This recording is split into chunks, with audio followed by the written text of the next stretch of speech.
Hello friends, welcome to வர்ணம்ஸ் சமையல். இன்றைக்கி நம்ம அரிசி பருப்பு சாதம் எப்படி செய்கிறதுன்னு பார்க்கலாம் வாங்க. அதுக்கு ஒரு குக்கரில் 4 ஸ்பூன் எண்ணெய் விட்டுட்டேன்.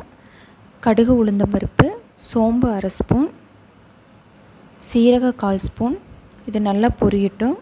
பொரிஞ்சதுக்கப்புறம் சின்ன வெங்காயம், பெரிய வெங்காயம் ஒன்று நீல வாக்கில் கட் பண்ணிவிட்டேன். 10 பல் பூண்டு, கருவேப்பிலை கொஞ்சம், 2 வரமிளகா இதை கட் பண்ணி சேர்த்துக்கலாம். அரிசி பருப்பு சாதத்துக்கு சின்ன வெங்காயம் அதிகமாக போட்டுக்குங்க, அப்போ தான் நல்லா டேஸ்ட்டாக இருக்கும். இது நல்லா கோல்டன் ப்ரௌன் கலர் வர வரைக்கும் நல்லா வதக்கிக்கலாம். இந்த மாதிரி நல்லா கலர் சேஞ்ச் ஆகணும், அப்போ தான் சாப்பாடு டேஸ்ட்டாக இருக்கும். இப்போ மீடியம் சைஸ் தக்காளி 3 தக்காளி சேர்த்துக்கலாம்.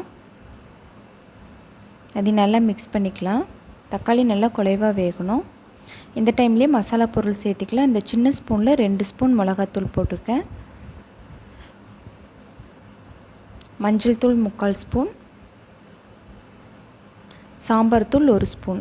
நான் இதில் எல்லாமே காரம் கம்மியாக தான் சேர்த்துருக்கேன். உங்களுக்கு அதிகமாக வேணுன்னா எல்லாமே கொஞ்சம் அதிகமாக போட்டுக்குங்க. உப்பு ஒரு 1/2 ஸ்பூன். 1/2 டம்ளர் அரிசி, 1/4 டம்ளர் பருப்பு நல்லா ஒரு அரை மணி நேரம் ஊற வச்சுருக்கேன். இதை நல்லா மிக்ஸ் பண்ணிக்கலாம். இதுக்கு வந்து 1 டம்ளர் அரிசிக்கு 3 டம்ளர் தண்ணி. ஸோ 1/2 டம்ளர் அரிசிக்கு 5 டம்ளர் தண்ணி ஊற்றிருக்கேன்.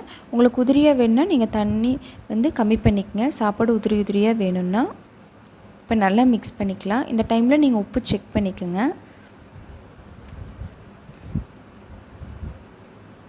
ஒரு தட்டு போட்டு மூடி வச்சிடலாம்.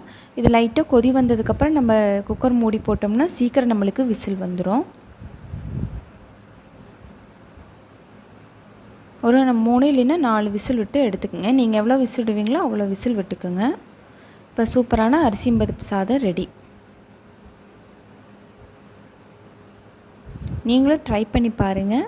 இந்த சமையல் பிடிச்சா உங்கள் ஃப்ரெண்ட்ஸுக்கும் ஷேர் பண்ணுங்கள். என்னோடய சேனல் பிடிச்சிருந்தால் மறக்காமல் சப்ஸ்கிரைப் பண்ணுங்கள். தேங்க்யூ.